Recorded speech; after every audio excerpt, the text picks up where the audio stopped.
रेहाना और रवि की शादी के बाद रवि के पास कुछ नहीं था। रेहाना, तुमने मुझसे शादी करके एहसान किया है। मुझसे ज्यादा तो तुम कमाती हो।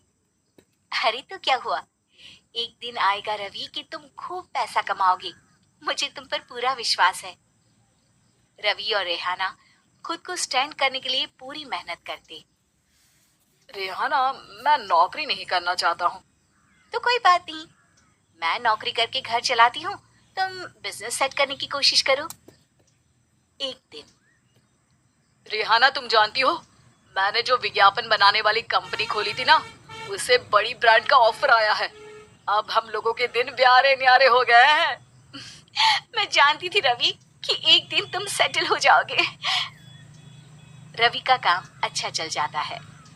एक दिन वो रेहाना से कहता है, रेहाना, अब हम लोगों का बच्चा भी हो गया है। बहुत छोटा है वो। उसका ख्याल कैसे रखेंगे हम?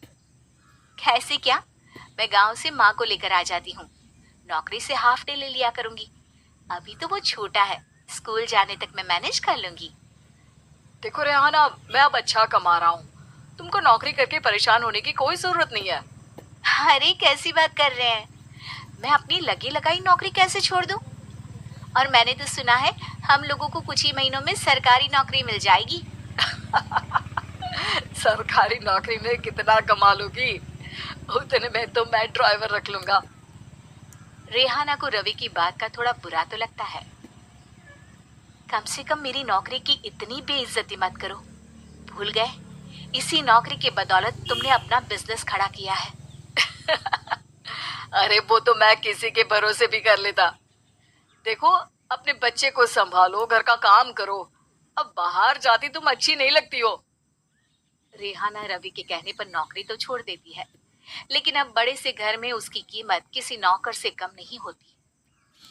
एक दिन रवि का दोस्त आता है। भाभी, हम लोग तो आपको तब से जानते हैं जब से आप लोग शादी होकर इस शहर में आए थे। आपकी बदौलत ही सारा बिजनेस खड़ा हुआ है। ये किस्मत तो आप ही की है भाभी। हाँ हाँ भाई, हमारी मेहनत तो कुछ है ही नहीं। अरे होगी, लेकिन भाभी की किस्मत के आगे कुछ नहीं। दोस्त वहां से चला जाता है, लेकिन रवि का गुस्सा सातवें आसमान में होता है। देखा कैसे बोल रहा था?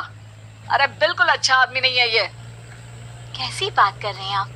प्रशांत भैया तो बहुत अच्छे इंसान है रवि।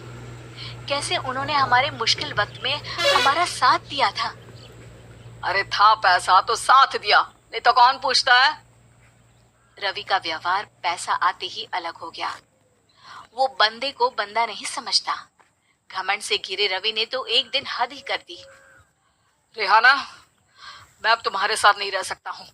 क्या क्या बकवास कर रहे हो रवि? क्या कहना चाहते हो? और क्यों नहीं रह सकते तुम मेरे साथ? देखो, मुझे कोई और पसंद है, और उसने साथ रहने पर बस यही शर्त रखी है कि मुझे तुम्हें तलाक देना होगा। रेहाना, जो कि एक स्वावलंबी महिला थी, उसने बिना देर किए रवि को कह दिया, कोई इश्यू नहीं, मुझे पैकिंग में 4 दिन का वक्त लगेगा, लेकिन तब तक मैं तुम्हारे साथ नहीं रहूंगी। 4 दिन के लिए तुम कहीं और शिफ्ट हो जाओ, मैं घर से निकलूंगी तो बता दूंगी। रवि घर छोड़कर चला जाता है। रेहाना को दुख होता है, वो रोती है, लेकिन व्यवहार से स्ट्रांग रेहाना को पति के वापस आने का और उसे सबक सिखाने का पूरा भरोसा था। फिर एक दिन, अरे शुशिका, कब शादी करोगी तुम मुझसे? यार मैंने तो सोचा था तुम शादी से पहले मुझे विदेश लेकर जाओगे, महंगी कार दिलाओगे। अरे सब दिला दूंगा, लेकिन पहले मुझसे शादी तो कर लो। हाँ हाँ, क्यों नहीं। मैं कुछ दिनों के लिए अपने मम्मी पापा के पास जा रही हूँ और लोगों से अपनी शादी की बात करूंगी। अरे शुशिका, कैसे रहूंगा मैं तुम्हारे बिना? अब तो शादी ही होने वाली है हम लोगों की। शुशिका रवि को छोड़कर चली जाती है। रवि घर आता है, जहाँ रेहाना को ना पाकर उसे सब अजीब लगता है। घर तो रेहाना के बिना कुछ नहीं है। बच्चे की याद भी आ रही है। चलो एक वीडियो कॉल कर लेता हूँ। रवि रेहाना को वीडियो कॉल करता है, लेकिन रेहाना फोन नहीं उठाती। रात को सोते वक्त, मन कर रहा है मुन्ने को गले लगा लूं। चलो कोई ना, शुशिका से शादी के बाद मेरे और भी बच्चे होंगे। अगले दिन रवि ऑफिस जाता है, जहां टीना खड़ी होती है। सर, आपने अपने नए ऐड के लिए मॉडल की रिक्वायरमेंट डाली थी ना, मैं उसी के लिए आई हूँ। रवि टीना को देखकर खुश हो जाता है। अब शादी हो गई है तुम्हारी? नहीं सर, बस अच्छा सा हैंडसम और अमीर लड़का देख रहे हैं मेरे मम्मी पापा। रवि के दिमाग से तो टीना को देखकर शुशिका का ख्याल भी खत्म हो जाता है। अरे यार, ये लड़की मिल जाए कितनी सुंदर है। शुशिका तो इसके आगे कुछ नहीं है। क्या तुम्हें ऐसा नहीं लगता कि मुझसे मिलकर तुम्हारी ये खोज खत्म हो गई है? आप तो 2 बच्चों की पापा लग रहे हैं। अरे नहीं नहीं, मेरी शादी तो हुई थी, लेकिन बीवी को किसी और से प्यार था, मुझे छोड़कर चली गई। खैर, टीना की दोस्ती रवि से हो जाती है, लेकिन 1 महीने बाद शुशिका रवि के पास वापस आती है।